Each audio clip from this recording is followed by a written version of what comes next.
Assalamualaikum warahmatullahi wabarakatuh. Saya Sigi Sutrisno, nomor induk mahasiswa 2014-1319, Universitas Muhammadiyah, Jakarta. Saya akan menjawab soal nomor 1, yaitu bagaimana dampak globalisasi bagi negara. Suatu negara tidak dapat menghindar dari arus globalisasi yang kian besar. Pengaruhnya bagi kehidupan masyarakat. Mau tidak mau, suka tidak suka, negara tetap menghadapi globalisasi tersebut. Pengaruh globalisasi sangat besar dampaknya bagi perekonomian suatu negara. Tidak hanya merambah ke perkotaan yang mempunyai akses kehidupan yang tinggi, globalisasi juga merambah ke pelosok pedesaan. Di sini saya akan mengutarakan beberapa dampak positif dan negatif dari globalisasi. Yang pertama itu dampak positif globalisasi. Yang pertama, terbukanya pasar di dunia internasional yang memudahkan sektor ekspor impor berjalan lancar, sehingga kebutuhan dalam negeri dapat terpenuhi dan terbukanya lapangan pekerjaan baru. Yang kedua yaitu meluasnya informasi, sehingga dengan cepat dan mudah mendapatkan informasi dari segala bidang di dunia internasional. Yang ketiga, kemajuan di segala bidang, terutama bidang teknologi, sehingga memudahkan segala aktivitas kehidupan dan aktivitas kegiatan sosial di masyarakat. Selain beberapa dampak positif globalisasi, terdapat dampak negatif dari globalisasi, yaitu sebagai berikut.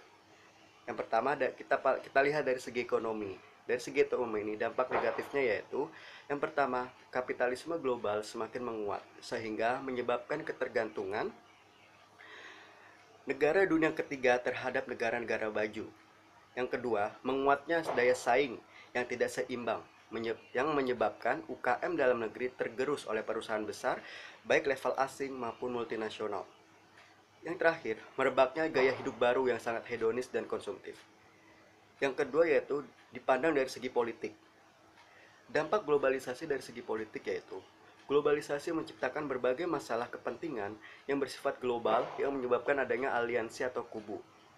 Yang kedua, globalisasi mempengaruhi aplikasi kekuasaan negara sehingga pengaruh asing dapat mempengaruhi kebijakan suatu negara. Selanjutnya yaitu globalisasi dipandang dari segi sosial budaya.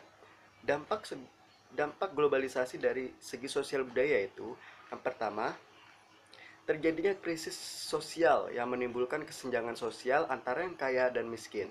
Yang kedua, kehidupan yang semakin maju menyebabkan sulitnya memenuhi kebutuhan hidup dan menimbulkan kerusuhan dan stabilitas keamanan negara menjadi terganggu.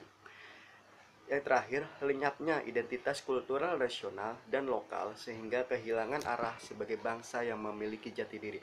Jadi kesimpulannya, walaupun globalisasi mempunyai dampak positif bagi setiap negara, globalisasi juga menyebabkan dampak negatif yang lebih banyak dampak negatifnya daripada dampak positifnya, yaitu suatu negara bisa kehilangan jati diri dan banyak pengaruh asing memasuki kebijakan dalam negeri. Nah, sekian dari saya. Terima kasih. Wassalamualaikum warahmatullahi wabarakatuh.